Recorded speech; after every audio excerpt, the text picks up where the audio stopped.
Hey, Bruce, I know maybe it's just a small thing, but would it be a big deal for you to win on Saturday and at least show that you've made progress from where you were last year in terms of Big 12 victories, going from 3 to 4?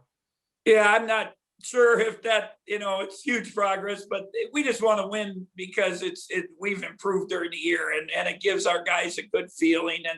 And you guys asked what several times along the way, what do you say to the fans? Well, we've continued, the guys have stayed the course. They've continued to work hard. They continue to believe, they continue to improve. And now it's finally given them some wins. You want a good feeling going into the offseason. So I think that's the most important thing. One, the guys' mindsets, how they feel about it, and again, we preach this stuff and now you have results. So now the trust factor is better. Hopefully that all, will have a positive impact as we move forward. The Big 12, at least from the outset, would seem to have done you a favor scheduling this game, giving you guys a week off, and Iowa State having to play all these games. How have you spent your time this week without no midweek game? Well, we had to look at it as, do we grind it out and wear them down, or do we keep fresh and get them? And I think we had to stay positive with them. It's hard to practice late in the year, especially more than 2 days in a row. So we spread it out. We were off Sunday. Monday, it was a lot of individual stuff, individual shooting, workout, weights, video. Tuesday, a good practice. Wednesday, just shooting, cold tubs, relaxing. And then we had a really good spirited practice. It was the first day we actually had 10, because Nigel was back. We actually had 10 guys that we could practice and go a little bit 5-on-5, which always helps and ease the burden on our coaches, trying to be in practice. And then today's prep, getting ready for them. We did some prep, spaced it out a little bit. So today, hopefully spirited, sharp, quick practice, and come out with great energy tomorrow. I don't know, with them, they've been able to play 3 games since we finished the West Virginia game. You saw Kansas last night. I thought Bill made a great decision to play the game, but while they were playing, he was probably, agonizing over it. But you need to keep your game rhythm, because if you don't, it can go very fast. Yeah, and I also wanted to ask, it's been almost 1 year exactly since you guys played the game against TCU in Kansas City, when it was like the end of everything. Just given how bizarre that game was, and now that we're coming up on a year anniversary of it, just what are your memories from that? Was that one of the more bizarre things you've been a part of? Yeah, there's no doubt. It was, I guess, more than anything, the unknown. We've all gone through it. Scary a little bit, because we didn't know. You were worried about the players. You were worried about the virus. You didn't know anything about it. We thought they were going to have fans the first day. We were going to continue with no fans. And then all of a sudden, I still remember after the game feeling pretty good. We ate, watched film, did a little brief scouting report. But I went back to the room about 2 a.m. and they had the stuff on there about the NBA guys testing positive and having the bus back to Utah from Oklahoma City. And I called a couple of our coaches and I said, I doubt if we play tomorrow. I really do, after seeing that. And we had breakfast. We had scouting report. We were in the middle of, and I got text messages from Casey Scott and Gene Taylor, and said they had to meet. And I knew right there that, we were probably going to be in trouble. And I just remember going home, just trying to comfort the guys and, hey, we'll get you home. It's just been eerie, and it seems like it was just yesterday, but it's been a year. So it's just a lot of emotion, a lot of different thoughts. And I never thought we would make it through the whole season, to be honest. And if we get through tomorrow, obviously we played all our games, until you get to the tournament. So, which was one of the goals, to get through the season and get to the NCAA tournament so that we could continue having somewhat in a normalcy, keeping the NCAA intact. It was an important goal, and athletic departments, keeping them financially stable. And we've been able to do that. All right. Yeah, thanks, Bruce. Yeah, it's still just weird that it all started with a game involving you guys. Yes, we were the last game of the year in the Big 12 last year. All right, thanks. Good luck. Yeah, thank you.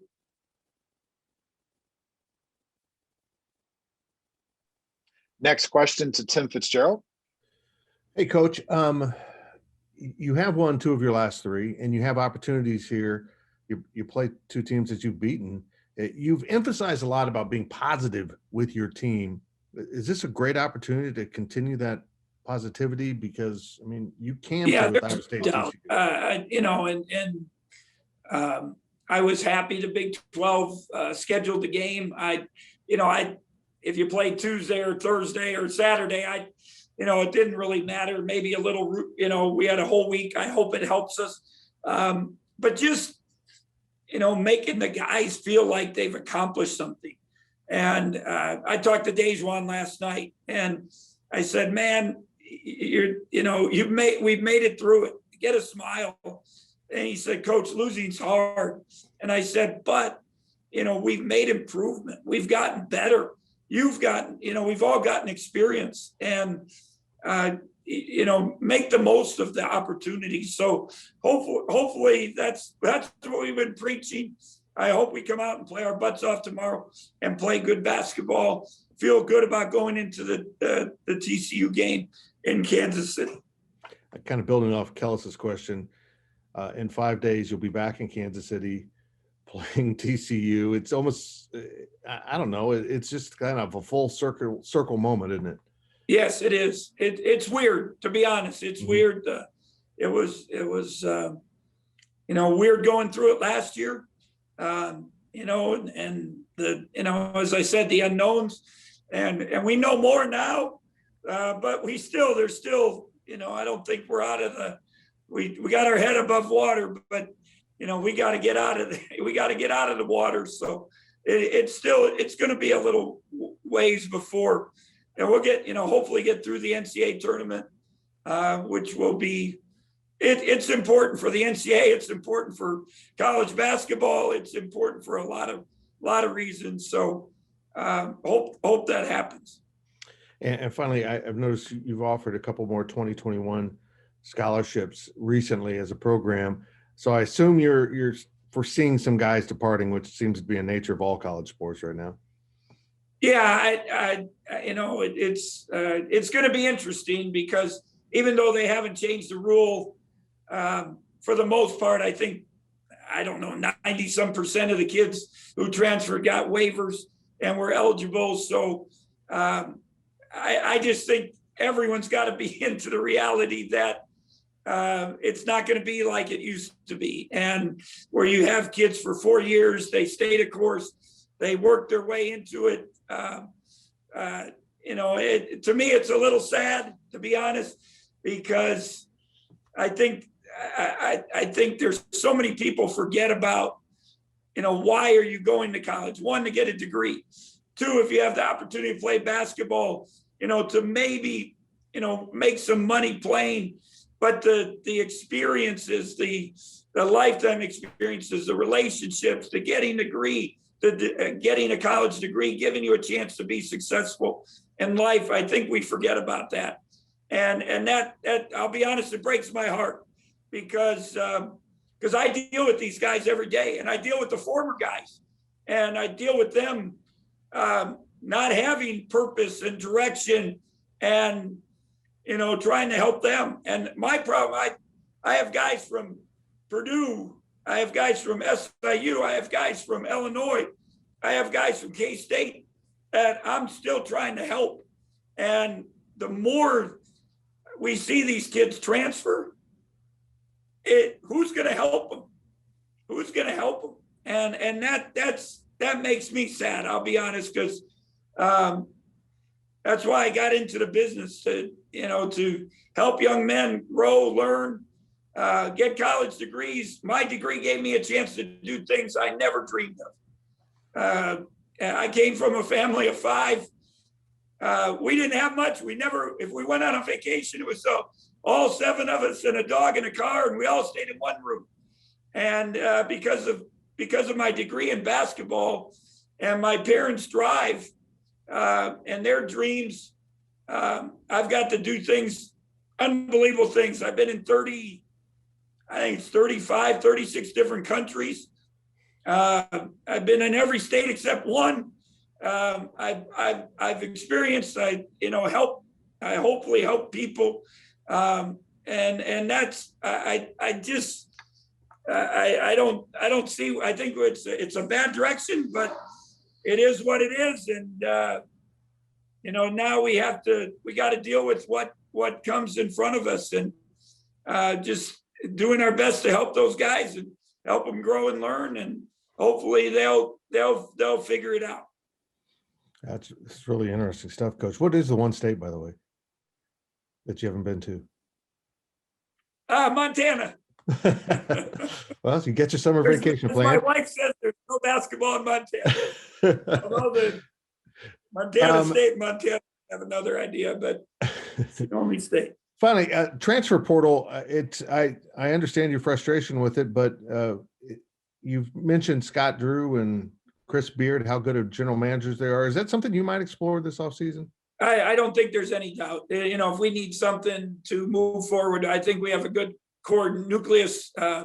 If we could get another, if the opportunity is out there to get another experienced older guy to maybe help us, that it would, but it's got to be the right person. And, I think it would help us. There's no doubt.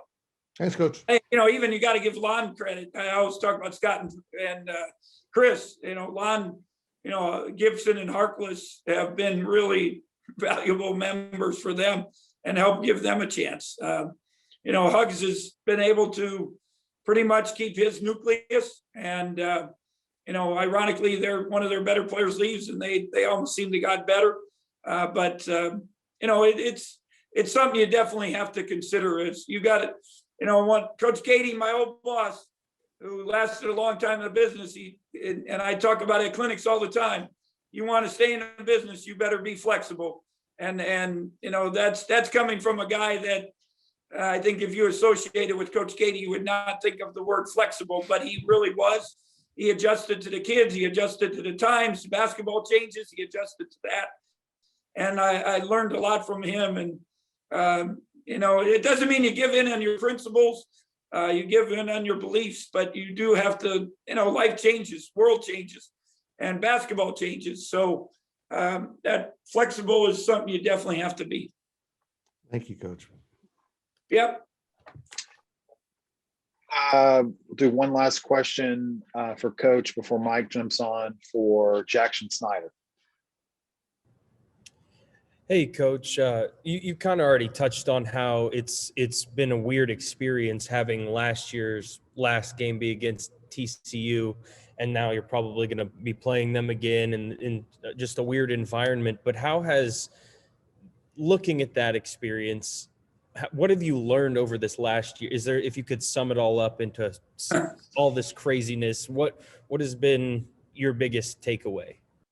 Well, I think the thing I've learned is about patience, and that's not always easy as a coach, as a person. And we all need each other. I think that's the other thing. We all need to help each other. This world is right now. We got some turmoil, and we need to be there for each other. We need to help each other. That's what I've always said. My job is to help the players. I hope I've helped them. I hope I've helped them grow and learn and deal with tough times, and it's going to help them in the long haul in life. And it just along the way, I know it's been tough on our fans, but we provided some entertainment. So, you know, and they, you know, they have to go through the ups and downs of that, but patience and, you know, to me, hope and the need for love for everybody. I think that's the things I've learned through this last, I've always believed in them, and it's been always been part of my life, but I think it's right now it's headlines and and it should be headlines every day that we all got to be there for each other. We all got to help, and you know, hope we get through these tough times, and sometime in the near future, life will go back to a little bit of normal. But I hope it doesn't totally go back to normal, and we become fat and sassy again, because we, you know, I think sometimes we all need to take a deep breath, be humbled a little bit, and realize that, you know, love life, enjoy every day, because I've lost friends, I've lost acquaintances, and I keep telling the players, you know, you're getting to play college basketball. High school kids didn't get to play. Some colleges didn't get to play. You're getting to do all this stuff. So appreciate it and enjoy it and make the most of the opportunity. And then just finally for me, looking at Iowa State tomorrow, it's kind of a weird position to be in, having beaten them already once on the road when you started conference play. When you're looking at them, how do you tell your guys not to overlook them? I mean, you're a different team now. They're a different team now. How do you keep them focused and you know, ready for tomorrow? And I know they got their beat pretty badly last night, but even that game, you know, without Bolton, they were kind of right there. I was on the radio, my radio show, and I kept updating Wyatt with the score on my phone, and all of a sudden it went from 10 to 30, and it was like, what the heck happened? And, you know, they just kind of like us, the season, it takes a toll, but they are a better team. A week ago, they were beating Baylor deep into the second half. They played TCU without Bolton the whole second half, down to the wire. They played, you know, got down big against Texas, came back and made it a game. So they were down to Oklahoma. They've been in every game, and we've showed the guys the scores. We told them if they don't come ready to play, it could be a sad day. I hope our guys feel good about themselves. I hope they're ready to go. We got to defend, and that's going to be really, really important.